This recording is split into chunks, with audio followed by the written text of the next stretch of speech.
एक बार फिर से कुल्हड़ वाली चाय चलन में आ गई है। लोगों को कुल्हड़ में चाय पीना बहुत पसंद आ रहा है।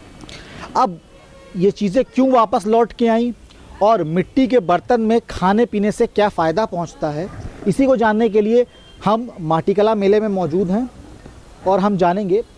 सर, एक बार फिर से कुल्हड़ वाली चाय लोगों को पसंद आ रही है। आखिर क्या स्वाद आता है इस कुल्हड़ वाली चाय में, और जब आप लोग इस बर्तनों को बनाते हैं तो क्या सोच के बनाते हैं? देखिए, मिट्टी का स्वाद तो करीब करीब सभी को पता है। आपने देखा होगा पुराने ज़माने में जब दूध बिका करता था तो वो दूर से इतने बड़े कुल्हड़ से दूध में फटा जाता था। उसमें जो बुलबुले दिखते थे वो ऑक्सीजन मिक्स होते थे उसमें। यही कॉन्सेप्ट हमारा जो है इस मिट्टी के बर्तनों का है। जब मिट्टी के कुल्हड़ में आप चाय जैसे उंडेलेंगे तो उस जो बबल्स जो दिखते हैं वो ऑक्सीजन मिक्स है। तो हम चाहते हैं जितने ऑक्सीजन आदमी के शरीर में ज़्यादा जाएगी वो उसके लिए पौष्टिकता प्रदान करेगी। जैसे बाबा रामदेव जी का क्या है, जितनी ज़्यादा ऑक्सीजन इनहेल करेंगे वो आपको स्वास्थ्य प्रदान करेगी। ये कॉन्सेप्ट हमने लेके चले हैं। अच्छा, इन मिट्टी के बर्तनों में खाना बनाने से या खाने से या कुछ भी पीने से क्या फ़ायदा पहुंचता है शरीर को, और आप लोग जिस तरीके से ये पूरी मैनेजमेंट करते हैं, आप लोग क्या दिमाग में रखते हैं? देखिए, मिट्टी में 18 पोषक तत्व होते हैं, 18 इंग्रेडिएंट्स, और जो 18 इंग्रेडिएंट्स जो है जब हम पकाते हैं खाना तो 18 इंग्रेडिएंट्स में इन्वॉल्व हो जाते हैं खाने के अंदर, जो खाने की पौष्टिकता भी बढ़ाते हैं और खाने का स्वाद भी बढ़ाते हैं। जैसे आप प्रेशर कुकर में जो खाना पकाते हैं वो आपकी दाल को ब्रेक करती है, पकाते नहीं है। वो प्रेशर से दाल ब्रेक होगी लेकिन पकते नहीं है। मिट्टी के इसमें जैसे हम प्रेशर कुकर रखा है, मिट्टी में क्या है कि धीरे धीरे जब पकेगा तो उसका स्वाद अलग से आएगा। वो दाल पकेगी, टूटेगी नहीं, पकेगी दाल। आपने देखा होगा कभी आप जगन्नाथ मंदिर अगर गए हों तो जगन्नाथ मंदिर में पूरा का पूरा प्रसाद जो है वो मिट्टी के ही बर्तनों में पकाया जाता है और मिट्टी के बर्तनों में बांटा जाता है। सर, देखा गया है कि इस तरीके के जो बर्तन हैं वो अब गांव में ज़्यादा देखे जा रहे थे, लेकिन शहर की तरफ भी इसका रुख बढ़ता चला जा रहा है। क्या मार्केट इंक्रीज़ हुई है या इन चीज़ों को ज़्यादा प्रोत्साहित किया गया है?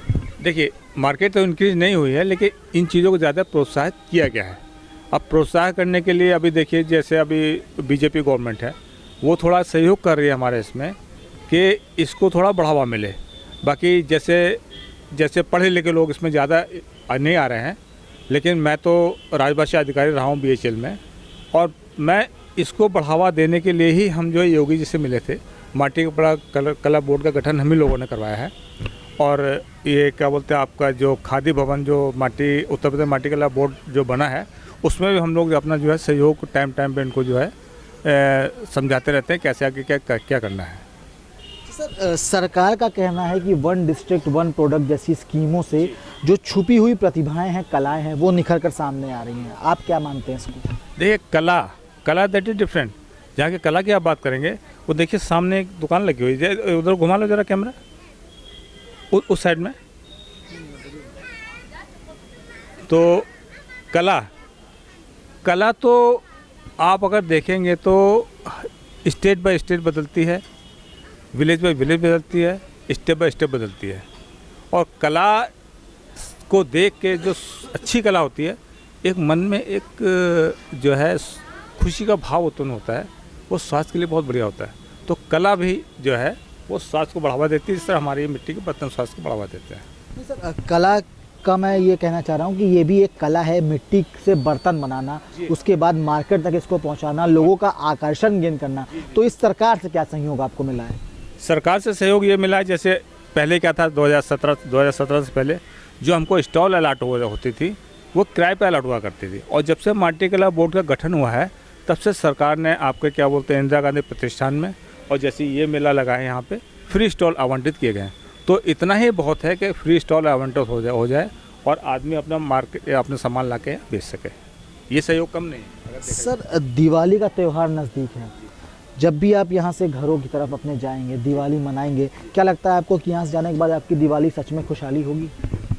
ये तो डिपेंड करता है, देखिए कि मतलब किस तरह के आदमी बिक्री हुई है, किस तरह का जो है। इस तरीके के आयोजनों से क्या आप लोगों को कुछ संभावनाएं बढ़ेंगी आगे? आयोजनों से बिल्कुल संभावना बढ़ती है। मान ली एक का प्रोडक्ट निपटे, दूसरे ने जो पब्लिक को कुछ जो अट्रैक्टिव लगा है वो पब्लिक वही लगी ना। अब जैसे हमारे ये मिट्टी का बर्तन है, अब पब्लिक को हम ये बताते हैं, जैसे अभी सुबह एक जने आए थे, मैंने बताया था कि मेन चीज़ मिट्टी के बर्तनों का जो फंडा क्या है, पीएच वैल्यू कंट्रोल करना।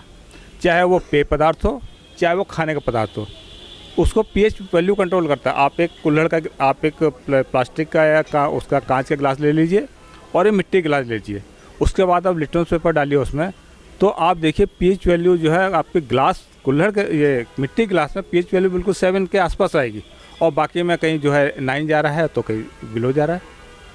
आखिरी सवाल सर पूछना चाहूँगा, 2017 में मुख्यमंत्री योगी आदित्यनाथ बनाए गए उत्तर प्रदेश के। क्या लगता है कि इससे पहले इन तरीके की आयोजनों को बढ़ावा नहीं दिया जाता था, या खुद मुख्यमंत्री द्वारा इस तरीके के आयोजनों को बढ़ावा दिया गया है? नहीं, इस बारे में तो जो है जब तक पब्लिक नहीं डिमांड करेगी तब तो कोई अपने तरफ से बढ़ावा नहीं देता। इस सरकार में क्या पब्लिक ने इन सब चीज़ों की डिमांड की है? यस, हमने खुद डिमांड की थी। हम योगी से मिले थे जाके कि माटी कला बोर्ड का गठन कराइए, और जिससे हमारे जो है कुम्हार समाज को या मतलब आर्टिजन समाज को जो है फ़ायदा मिलेगा। तो माननीय मुख्यमंत्री जी ने मुझे बोला कि आपने औरंगाबाद देखा है। मैं अगले ही 2 दिन बाद औरंगाबाद में गया, औरंगाबाद के कारीगरों से मिला, तो उन्होंने काफ़ी सराहना की मुख्यमंत्री जी की। लेकिन कुछ जगह जो है, जो ऑफिशियल स्टाफ है, जैसे सब जगह होता है कि इस कान से सुना उस कान से निकाल दिया, कुछ समस्याएं हैं, अब धीरे धीरे सुलझेंगी। भाई सरकार भी तो अपना लिमिटेशन, हर एक चीज़ की लिमिटेशन है, सरकार की भी लिमिटेशन है, अधिकारी को अपनी लिमिटेशन है। तो ये थे सुरेंद्र कुमार जी, जिनका साफ तौर पर कहना है कि इस सरकार ने कुम्हार समाज के लिए एक बड़ा कदम उठाया है, और इस तरीके के जो आयोजन हो रहे हैं, इससे कहीं ना कहीं जो छिपी हुई कुम्हार समाज में कला थी वो निखर कर सामने आ रही है, और आगे भी इस तरीके के आयोजन होने चाहिए जिससे कुम्हार समाज में प्रोत्साहित बढ़े। विजय बाबूलाल के साथ अभिषेक पांडे, डेली इंसाइडर, लखनऊ।